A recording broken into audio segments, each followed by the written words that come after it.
Hello students, I am Rajkumar from electrical department.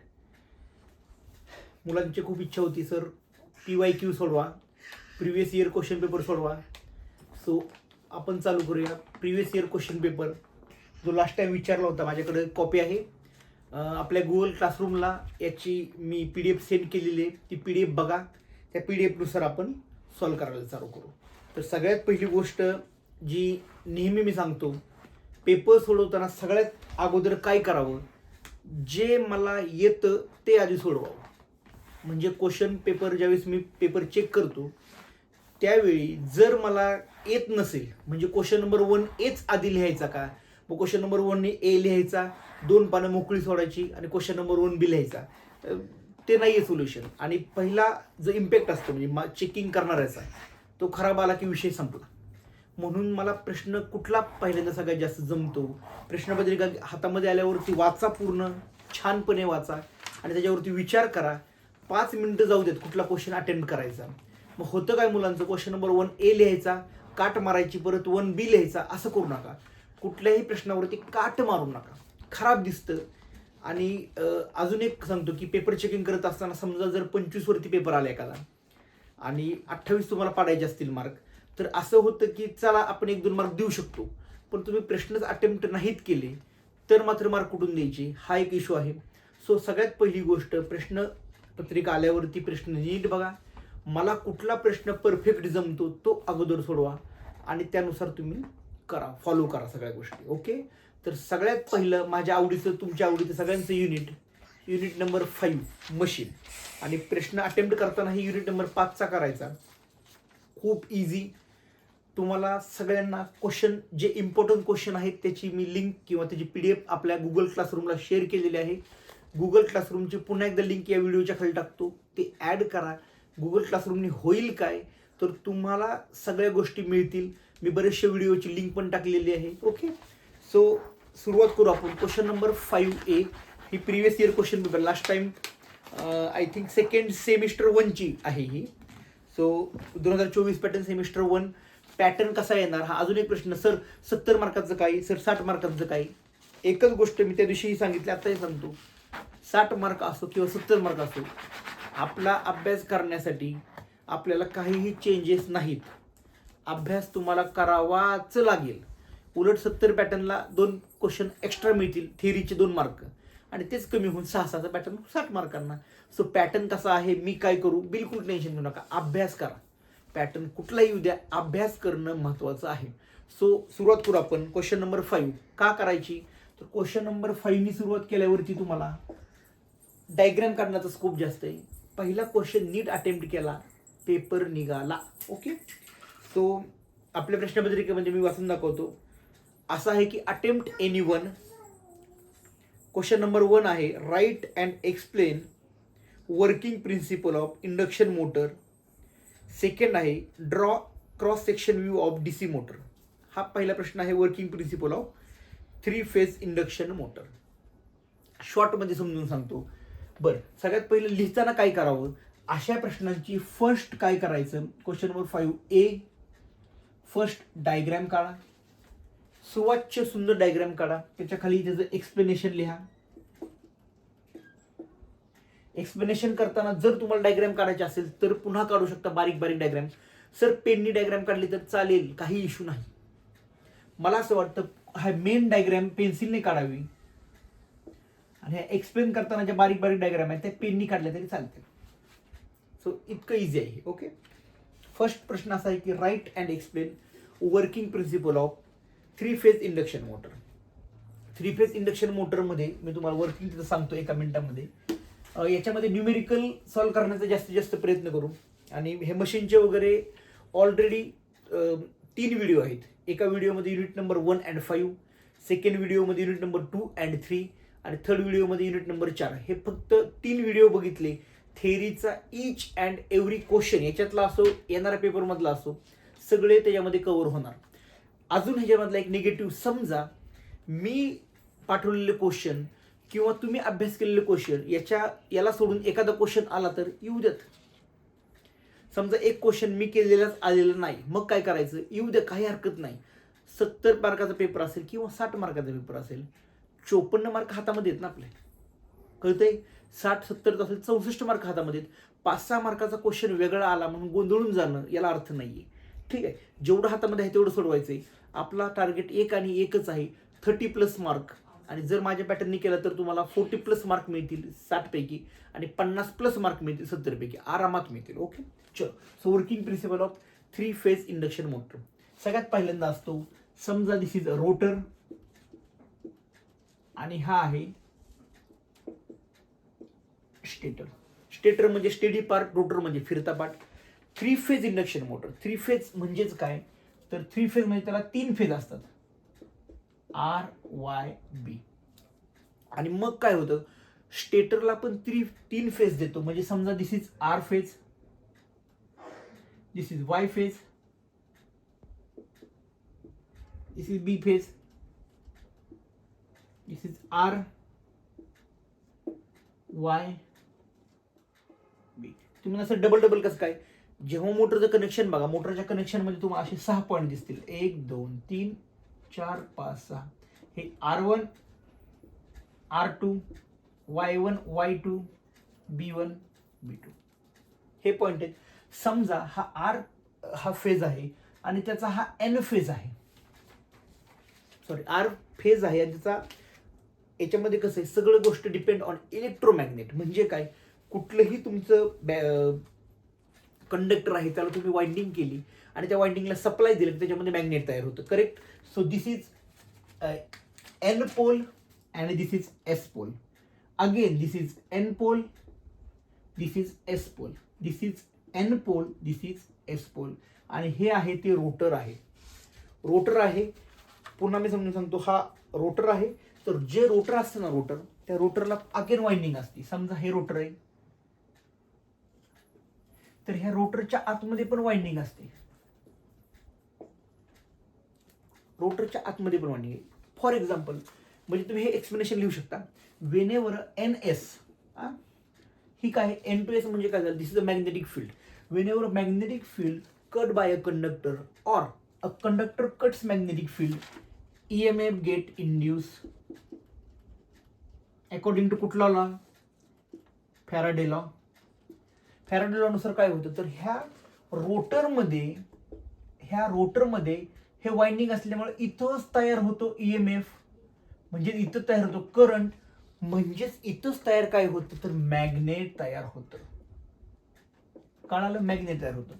मग according to Lenz law, according to कुठला law, Lenz law, ते opposite तयार करतं. हे तुम्हाला थेरीज कळलं, काय लिहायचं हेच कळलं. अकॉर्डिंग टू लॉ इथं होणार एस पोल, इथं होणार एन पोल, अकॉर्डिंग टू कुठला लॉ, लेन्झ लॉ. सिंगल फेजचं पण हेच वर्किंग आहे, फक्त सिंगल फेज मध्ये हे नसणार, एकच असणार.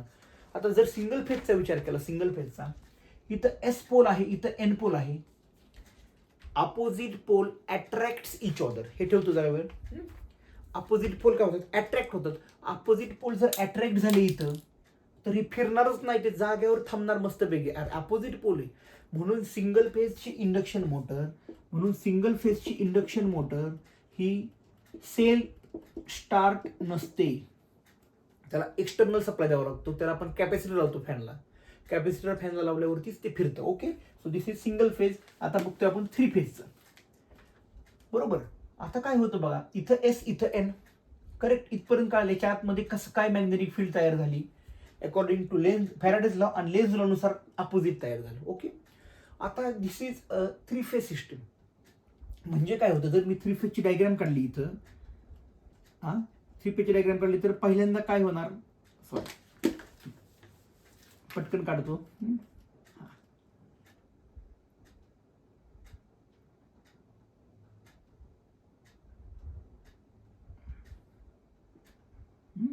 चलो, 3 फेजची डायग्राम काढल्यावरती काय होतं, दिस इज 3 फेज.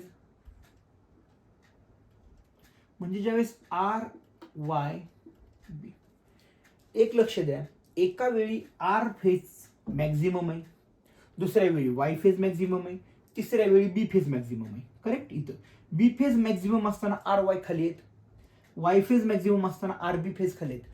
आणि फेज आपण एक बघितलं होता, H is equals to Ni/L. What is H? H is a magnetic field intensity. जितका करंट जास्त तेवढं इंटेन्सिटी मॅग्नेट चांगलं. याचाच अर्थ काय, सप्लाय ज्यावेळेस आर फेज मॅक्झिमम असतो त्यावेळेस हे दोन फेज कमी असतात. म्हणजे आर फेज मध्ये सप्लाय जास्त म्हणजेच आर फेजचा मॅग्नेट चांगला. विदिन अ सेकंड वाय फेजचा काय होतं, वाय फेजचा एनपोल आहे इथं मॅग्नेट चांगला होतो त्यावेळी हे दोन फेज कमी असतात. नंतर आर वाय आणि हा बी फेजचा मॅग्नेट चांगला झाला त्याच्यामध्ये काय होतं, मग हे दोन खाली. याचा अर्थ काय, तर ही फील्ड ही रोटेटिंग आहे. म्हणजे एकदा हे मॅक्झिमम असेल, हे मॅक्झिमम असेल, हे मॅक्झिमम असेल, हे मॅक्झिमम, हे मॅक्झिमम, हे मॅक्झिमम. एका वेळी तीन मॅक्झिमम नाहीत, एका वेळी एकच मॅक्झिमम आहे. So this is called rotating magnetic field. आणि याचा असं होतो की पहिल्या सेकंदाला आर फेज जास्त असतो त्यावेळी हा यस काय करतो, आर कडे जातो. दुसऱ्या सेकंदामध्ये काय होतं, तर हा यस इकडं शिफ्ट होतो कारण हा मॅक्झिमम आहे. तिसऱ्या सेकंदाला काय होतं, हे इथं फिरतं आणि हे मॅक्झिमम असतं. म्हणजे काय होतं, तर हा फिरायला लागतो. That's why 3 phase induction motor is self start. Very very important. आणि this is working principle of 3 phase induction motor. Diagram काढा. ही डायग्राम जी आहे ही इंडक्शन मोटरची डायग्राम नाही, म्हणजे ही वर्किंग समजून सांगत असताना डायग्राम आहे. इंडक्शन मोटरची अशी पण एक डायग्राम आहे आणि एक पुस्तकामध्ये वेगळी पण डायग्राम आहे. सर तर तुम्ही हे एक्सप्लेन करताना सांगू शकता. हे एक्सप्लेन करताना तुम्ही बऱ्याचशा गोष्टी सांगू शकता. फॅराडेज लॉ एक्सप्लेन करा, लेन्झ लॉ एक्सप्लेन करा. This is question for 6 mark. खूप इझी आहे. कळालं? ओके. सो आपण इथं सप्लाय देतो स्टेटरला आणि डीसी मोटरमध्ये सप्लाय देतो रोटरला. म्हणजे आता तो डीसी मोटरची सांगायची गरज नाहीये. याच्यामध्ये तुम्हाला 3 फेज कव्हर केलं, सिंगल फेज पण कव्हर केलं. हे डायग्राम झाली सिंगल फेजची. ही डायग्राम झाली तुमची सिंगल फेजची. सेम हेच होतं सिंगल फेजमध्ये. मग याला काय करावं लागतं, बाहेरून एक्स्ट्रा सप्लाय द्यावा लागतो. ओके. आणि तो काम कोण करतं, तर आपला कॅपॅसिटर काम करतो. Fan is a single phase induction motor. चल, मला वाटतं हा कन्सेप्ट इथं क्लिअर झालेला असावा. Question number 5A and question number 5B. 5 आहे डीसी मोटर. याला आता वेळ घालवत नाही. थिअरीला थोडासा कमीत कमी वेळेमध्ये जास्तीत जास्त आपण प्रॉब्लेमकडे थोडंसं लक्ष देऊ. ओके. आणि मी सांगितलं डीसी मोटरचा एकच प्रॉब्लेम करायचा, इफिशियन्सीचा. क्वेश्चन नंबर 5B मध्ये सेकंड न्यूमेरिकल आहे. That is your right formula for copper loss and iron loss in single phase transformer. Full load copper loss आणि गणित आहे. बघा आता गणित सोडवत असताना मी एकच सांगितलंय, एक फॉर्म्युला लिहायचा. N is equals two bracket KVA into 10³ into cos theta divided by हे ॲज इट इज.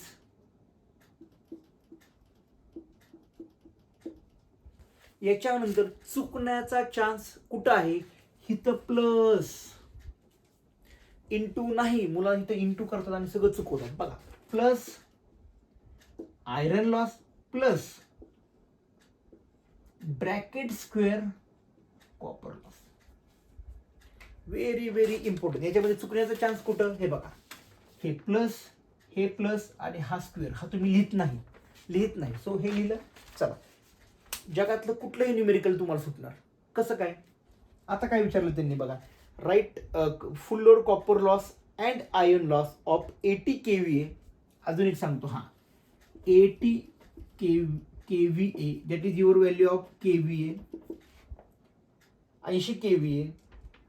पुढचं त्यांनी दिलेलं आहे, काय दिलेलं आहे, 1000 वोल्ट डिवायडेड बाय 250 वोल्ट. याचा काही गणिताशी संबंध नाही, ते मुद्दाम दिलेलं आहे.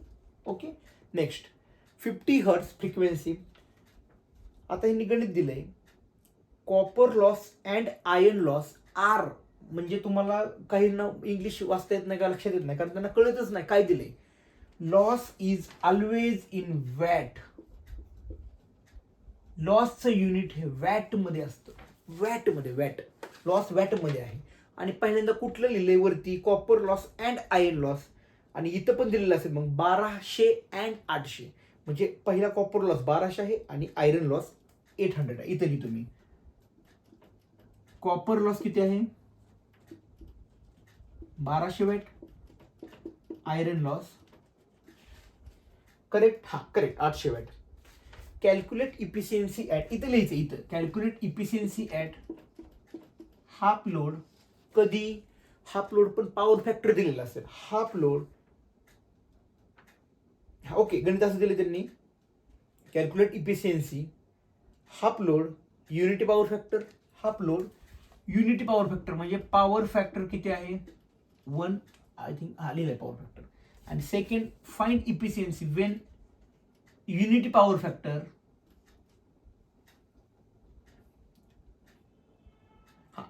युनिटी पॉवर फॅक्टर आणि फुल लोड. फुल लोड म्हणजेच 1 आणि युनिटी पॉवर फॅक्टर म्हणजे पॉवर फॅक्टर 0.8. हे असं का लिहायचं त्याला अर्थ आहे बघा. Find efficiency at half load when power factor is unity म्हणजे 1. Second find efficiency at full load when power factor is 0.8.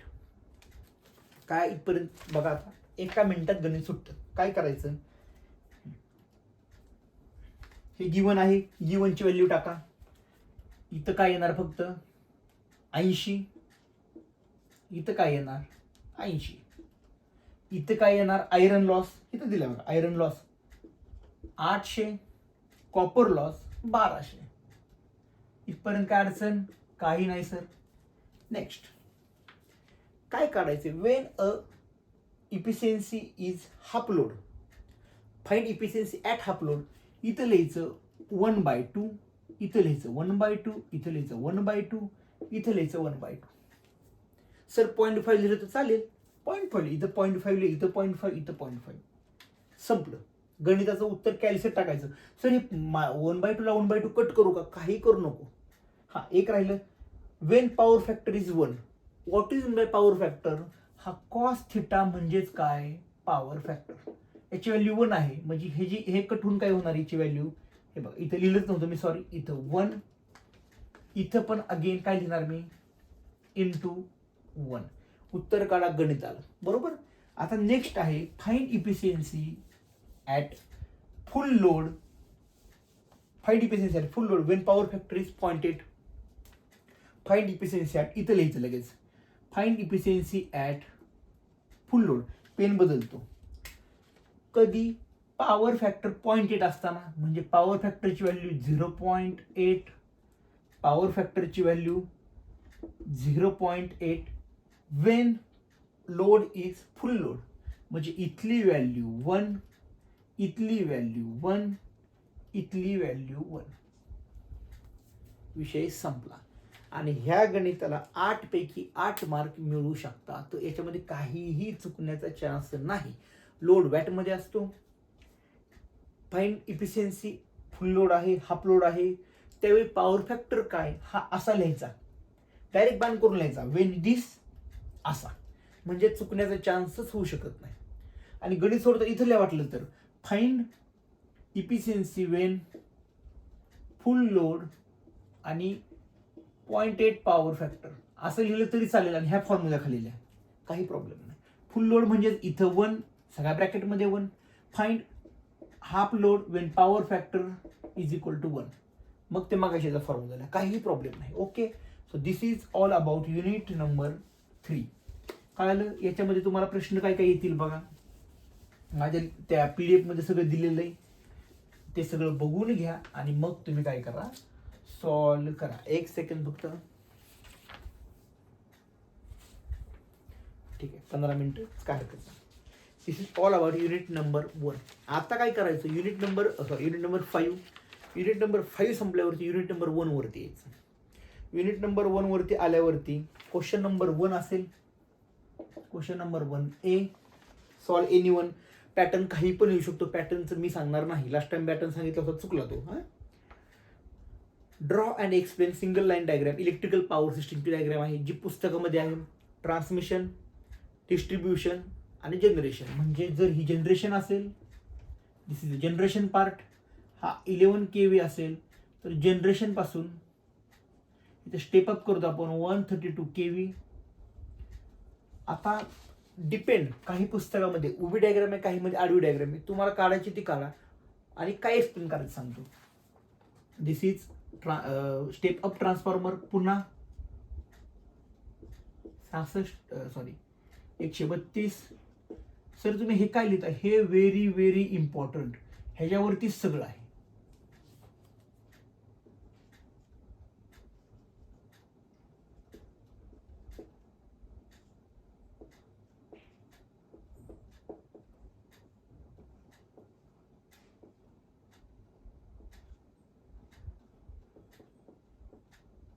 काय केलंय हे simple. Generation, this is a generation part. इथून ते इथपर्यंत दिस इज अ ट्रान्समिशन आणि दिस इज डिस्ट्रीब्युशन. त्याच्यामध्ये हे प्रायमरी ट्रान्समिशन, हे सेकंडरी ट्रान्समिशन, हे प्रायमरी डिस्ट्रीब्युशन, हे सेकंडरी. आणि इथून जातं कुठं जातं, होमला. समजून सांगतो एका मिनिटामध्ये. जनरेशन झालं. फॉर एक्झाम्पल माझ्या इथला प्रश्न घेतला तर बारामती भिगवण रोडला, आपल्या भिगवण इंदापूर रोडला उजनी पॉवर प्लांट आहे. उजनीमध्ये काय झालं, उजनी पॉवर प्लांटला जनरेशन झालं. मग जनरेशनमध्ये पेपरमध्ये काय लिहायचं, जनरेशनचे टाईप काय काय, न्यूक्लिअर पॉवर प्लांट, पुन्हा हायड्रो पॉवर प्लांट, याबद्दल माहिती लिहायची. देन काय केलं आपण इथं, स्टेप अप केलं. स्टेप अप म्हणजे काय केलं, ही व्होल्टेजची लेवल काय केली, स्टेप अप केली. का स्टेप अप करायचं, because when we step up the transformer, we step up the line, then copper loss is reduced. Copper loss म्हणजे काय, I2R लॉस. जेवढी करंटची व्हॅल्यू कमी तेवढं लॉस कमी. मग इथं व्होल्टेज वाढवलं की करंट कमी होतो. पॉवर असते, व्होल्टेज कमी किंवा करंट जास्त असं आपण डिवाइड करतो. मग इथे P is equal to VI cos θ. जर हे कमी केलं तर हे ऑब्विसली वाढणार, जर हे वाढलं तर हे कमी होणार. Power remains constant. मग ह्या कॉपर लॉस कमी करण्यासाठी आपण I2R लॉस कमी करण्यासाठी स्टेप अप केलं. मग तिथून काय केलं, तिथून इंदापूरपासून भिगवणपर्यंत लाईन आली, भिगवणपासून बारामतीपर्यंत लाईन आली. मग त्यावेळी दिस इज ट्रान्समिशन सिस्टम. ट्रान्समिशन आहे, त्यात प्रायमरी सेकंडरी, याच्यामध्ये काहीही आपल्याला डायरेक्ट येत नाही. तिथून MIDCच्या सबस्टेशनला आपल्या लाईन आली, ही हा डिस्ट्रीब्युशनचा पार्ट आला. MIDC सबस्टेशनला 66-33 kV केलं, that is primary distribution system. आणि 33 पासून डायरेक्ट काही वेळा इंडस्ट्रीला पण जातं. 33 पासून 11 झालं. मग 11 पासून ते 440 कुठं होतं, आपण म्हणतो ना डीपी जळाली. त्या डीपी वरती ही सिस्टीम होती, that is your secondary distribution system. आणि 11 ते 440 झालं ते आपल्या घरापर्यंत येतं, ती ही सिस्टीम डीपी. त्यालाच म्हणायचं एच टाईप. म्हणजे ही डीपी एच दिसते ना, अशी डीपी असते बघा, अशी. हे दिसायला एच टाईप आहे म्हणून this is H type transformer system. कळालं, ही तुमची पॉवर सिस्टीम डायग्राम आहे. आता याच्यामध्ये काय करायचं, छान डायग्राम काढायची, हे जे रेटिंग्स करेक्ट लिहायचे आणि खाली निबंध लिहायला चालू करायचा. 6 पैकी 6 मार्क पडतील. किती पानं लिहायची सर, 2.5 पानं लिहा, 6 मार्काला काही प्रॉब्लेम नाही. काही पण लिहू शकता तुम्ही. जनरेशन, मग distribution 2 type, primary distribution, secondary distribution, transmission distribution again 2 type, primary secondary. एकदा पुस्तकात वाचा किंवा मी एक्सप्लेन केलं कळालं असेल, विषय संपला. फॉर एक्झाम्पल लिहिलं तरी चालेल, हे इथून कसं होतं. This is all about single line diagram of electrical power system. ही डायग्राम झाली आणि ह्याचं एक्सप्लेनेशन खाली लिहायचं. ओके, चल. सो सेकंड, माझ्या आवडीचं नेहमी येणारं, माझ्या काळापासून म्हणजे 2011 साली मी BEEचा पेपर दिला होता, तेव्हापासून आत्तापर्यंत. म्हणजे मला शिकवायला रोकडे मॅडम होत्या, मला त्यांचं आठवण झाली आज. विद्याप्रतिष्ठान इंजिनिअरिंग कॉलेजला अजूनही त्या मॅडम आहेत आणि मला खूप चांगल्या पद्धतीने हा विषय शिकवला होता रोकडे मॅडमनी. सो मला ते अजून आठवतं. Star to delta and delta to star दोन्ही सांगतो. दिस इज सपोज डेरिवेशन आहे, डेल्टा टू स्टार करा. आणि एक सेकंड डेरिवेशन आहे, स्टार टू डेल्टा. डेरिवेशन काय आहे, उघड्या डोळ्यांनी वाचायचं. Derive expression for conversion of delta connection in to star connection. Delta in to star म्हणजे हे आलं, किंवा हे नसेल कळत असं लिहा तुम्ही. डेल्टाचं मी स्टार मध्ये केलं, लिहा तुम्ही डेरिवेशनच्या वरती, डेल्टा टू स्टार करा. This is a star to delta. हे नका, हे भाषा समजा तुम्हाला नाही कळली तरी काय हरकत नाही, आता काय नवीन शिकण्यात अर्थ नाही. ओके, हे 2 डेरिवेशन आहेत. मुलांना विचारतात हे, मुलं लिहितात हे, मुलांना विचारतात हे, मुलं लिहितात हे, आणि कसं काय नापास झालं. डेल्टा टू स्टार विचारलं, डेल्टा टू स्टार. स्टार म्हणजे काय, स्टार म्हणजे एक अक्षर म्हणजे काय, R1 R2 आणि R3. का लिहिलंय कळेल तुम्हाला, कारण लिहिलेलं आहे जर न्यूमेरिकल किंवा डेरिव्हेशन असेल डेल्टा टू स्टार करा, तर डेल्टा टू स्टार केलं याचं उत्तर आलं पाहिजे R1 मध्ये, R2 मध्ये आणि R3 मध्ये. दुसरं न्यूमेरिकल आहे स्टार टू डेल्टा. डेल्टा म्हणजे 2 अक्षर म्हणजे काय, R12 R23 आणि R31. म्हणजे काय, जर न्यूमेरिकल मध्ये असेल की जर तुमच्या पेपरमध्ये असेल तर स्टारचं डेल्टा करा, तर उत्तर 2 अक्षरात आलं पाहिजे बाबा. डेल्टा म्हणल्यावर 2 अक्षर, स्टार म्हणजे 1 अक्षर. अक्षय कुमार स्टार आहे, 1 अक्षर म्हणजे एकच माणूस स्टार होऊ शकतो, तसं डेल्टा कुणी होऊ शकतं. ओके, असं काहीतरी लक्षात ठेवा. स्टार अक्षर, 1 अक्षर कुमार, आपला 1 अक्षर काय अक्षय कुमार डोक्यात आहे, 1 अक्षर. ओके, डेल्टा म्हणजे 2 अक्षर, R12 R23. कळालं. डेरिव्हेशन आहे स्टार टू डेल्टा, डेल्टा म्हणजे 2 अक्षर, उत्तर इथं आलं पाहिजे. डेरिव्हेशन आहे डेल्टा टू स्टार, तर ह्याच्यामध्ये उत्तर आलं पाहिजे, म्हणजे चुकणार नाही. याच्यामध्ये अजून एक क्वेश्चन असतं बघा तुम्ही, बायलॅटरल युनिलॅटरल. ते युनिट नंबर 5 मध्ये मी युनिट नंबर 1 मध्ये सगळं घेतलेलं आहे. ऍक्च्युली युनिट नंबर 5 आणि 1 मध्ये कन्फ्युजन होतं, कारण 2019 पॅटर्नला हे युनिट नंबर 5 होतं, म्हणून थोडंसं कन्फ्युजन होतं माझं बऱ्यापैकी. ओके, तर this is theory of unit number 1. शांत बसायचं. चलो अभी numerical question number 1 part B. खूप भारी, मी तुम्हाला सांगितलं ना आपण खूप हार्ड लेवलला न्यूमेरिकल केवीएल केसर सोडवलं. दिस is very easy numerical.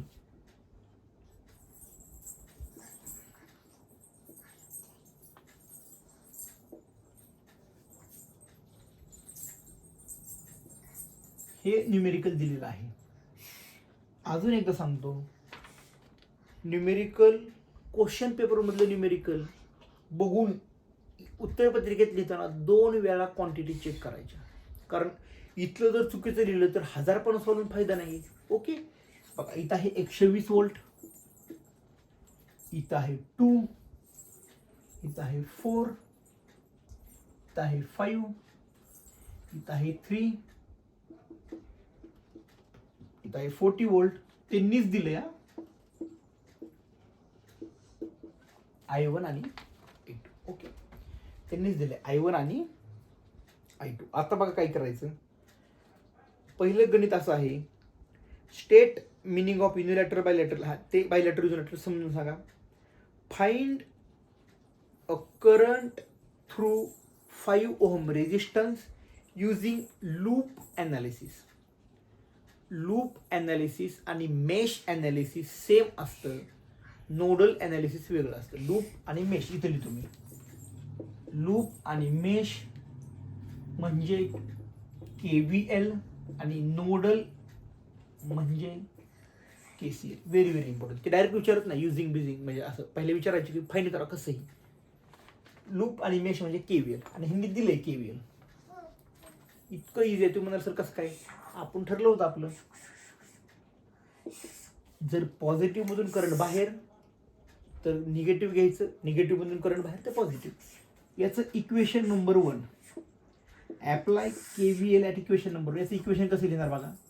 Positive मधून बाहेर म्हणून निगेटिव्ह, प्लस 2 I1 प्लस 3. हा रेजिस्टन्स I1 आणि I2 याच्यामध्ये आहे, म्हणून दोन्ही करंट याला अप्लाय होणार. आणि मला कळतं की जर हा करंट असा आहे तर हा करंट असा आहे. दिस is I1, this is I2, म्हणून इथे लिहिलं मी I1 minus I2. Sir I1 minus I2 का लिहिलं, I2 मायनस I1 का लिहिलं नाही सांगतो मी. आत्ता कशात आहे, आता इलेक्शन काल झालं, ज्या पक्षात आहे, ज्या लूपमध्ये आहे तो मोठा, बाकीचे वेगळे. आपल्याला कन्सेप्ट करण्याशी मतलब, आपण काही कुठल्या राजकारणाशी नाहीये. बट ह्याच्यामध्ये मी आहे ना, तर हा लूप सगळ्यात मोठा, हा बारका, म्हणून I1 मायनस I2 कुठल्यामध्ये मी आहे तो मोठा. ओके, आणि इथं बघा निगेटिव्ह मधून बाहेर म्हणून पॉझिटिव्ह 40 इज इक्वल टू 0. आणि हे इक्वेशन नीट रिअरेंज करा. I1 अलीकडे घ्या, हे बघा 2 आणि 3 5i1 minus 3i2 is equal to, बघा आता हे मायनसचं तिकडे जाऊन प्लस झालं, हे प्लसचं मायनस झालं, 80. Equation number 1. याला 2 मार्क असतात, 6 पैकी 2 मार्क याला. Again same apply KVL in loop number, loop लिहायचं का, लूप नंबर 2 करा. लूप नंबर 2 मध्ये अप्लाय, ह्या कोपऱ्यातून केलं तर पॉझिटिव्ह मधून बाहेर म्हणून -40 प्लस 3. आता काय सर मग अशा i1 मायनस i2 घेतलं, आता i2 मायनस i1 घेऊ, i2 minus i1 plus sir इथं काय घेऊ मी एक सांगतो, हे मुद्दाम कन्फ्युजनसाठी दिलंय. Find current using find current in 5 ohm resistance. अरे 5 ओहम रेजिस्टन्स असो किंवा 4 ओहम रेजिस्टन्स असो, तुम्ही फक्त एकच करंट जाणार आहे, तो म्हणजे i2. तो कुठला करंट जाणार, i2. मग सर मी 5 + 4 9 केलं तर इथं नाही केलं तर इथं करणार बघा आता, प्लस 4i2 प्लस 5i2 म्हणजेच काय, हे झालं प्लस 9i2. सर मी इथं 9 केलं तर तरीही चालू शकतं, तुमच्या कन्फ्युजन नुसार फक्त बघून घ्या. ओके, बघा आता हे तसंच करायचंय, मायनस 3i1 प्लस हे 3 आणि हे 9 12i2 is equal to 40. Equation number 2. इथं तुम्हाला 2 मार्क 2 मार्क 2 मार्क झाले, 4 मार्क. करंट काढायला 2 मार्क. कॅल्सीवरती टाकलं, इक्वेशन अननोन फाइंड आउट करायचं, कॅल्सीवरून माही फाइंड आउट करायचा. केल्यावर तुम्हाला एक i1 मिळेल, एक i2 मिळेल. हे सगळं कॅल्सीवरती करायचं. 10वी सारखं हे 2 घेतले त्याला ते हे करा इक्वेशनला, असं काही करू नका, कारण असं करण्यात वेळ घालणार. कॅल्सीवरती डायरेक्ट सगळं मिळतं आपल्याला. ओके, सो i1 i2 मिळाला. आणि काय सांगितलं, find current through 5 ohm resistance, म्हणजे कुठला करंट आहे तो i2 आहे. तो कुठला करंट आहे, i2 आहे. फॉर एक्झाम्पल जर गणित असं असतं तर find current through 3 ohm resistance, मग काय केलं असतं, 3 ओहम रेजिस्टन्स मध्ये करंट जाण्यासाठी बघा, i1 मायनस i2 किंवा i2 मायनस i1 काय करायचं, मोठ्यातून बारकं वजा करायचं, तुम्हाला हे उत्तर मिळालं असतं इथलं. ओके, म्हणजे मी फक्त सोडवत नाहीये, काही सोडवत नाही, फक्त प्रश्नपत्रिका नाही तर काही विचारण्याचा चान्स जो नाही तो सोडवते. ओके, सो हे इतकं इझी आहे. मी म्हणतो हे उत्तर नाही निघलं तर चालेल, आणि हे 2 क्वांटिटी तर आरामात निघतील, 4 मार्क 6 पैकी मिळतील. उत्तर बघूया. आणि BEE चे तसेच गणित आहेत. हां, ओके, चलो. So this is by using KVL. गणित हेच आहे, गणित हेच आहे. थोडंसं याला काढतो. गणित हेच आहे, 120 व्होल्ट आहे.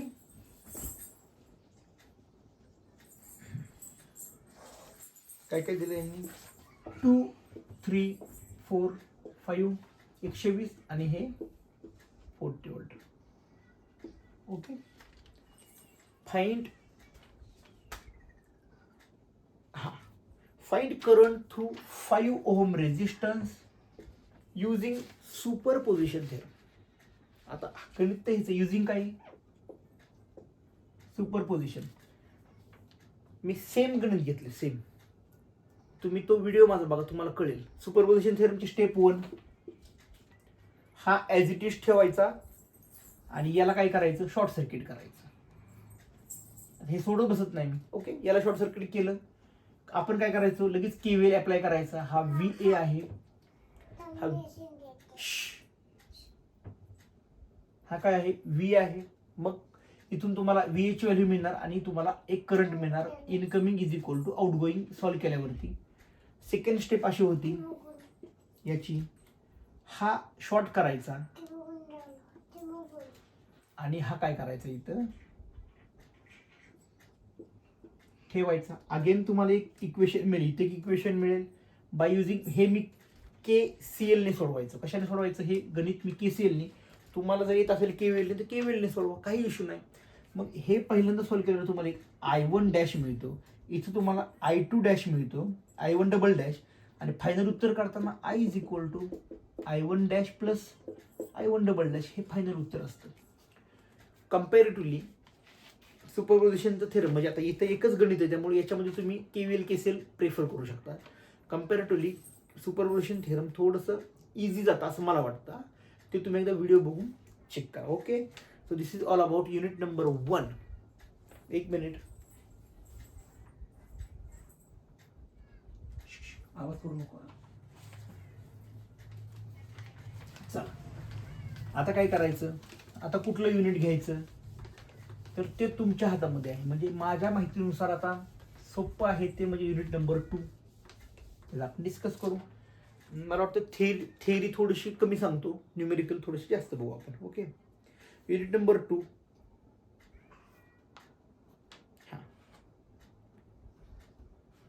Draw series magnetic circuit with small air gap provided an iron ring. Also draw equivalent electrical circuit of this magnetic bar. Show various electric and magnetic parameter in both diagram. Write expression for calculate flux in the magnetic circuit. Second, define self inductance and derive expression for energy stored in inductor. Energy stored in inductor असो, energy stored in magnetic field असो, derivation same आहे. आणि पहिले जे गणित आहे त्यांनी पहिले जे थेरी क्वेश्चन आहे त्यांचं म्हणणं आहे की काय करा, एक अशी डायग्राम काढा. हे बघा, इथे डायग्राम काढून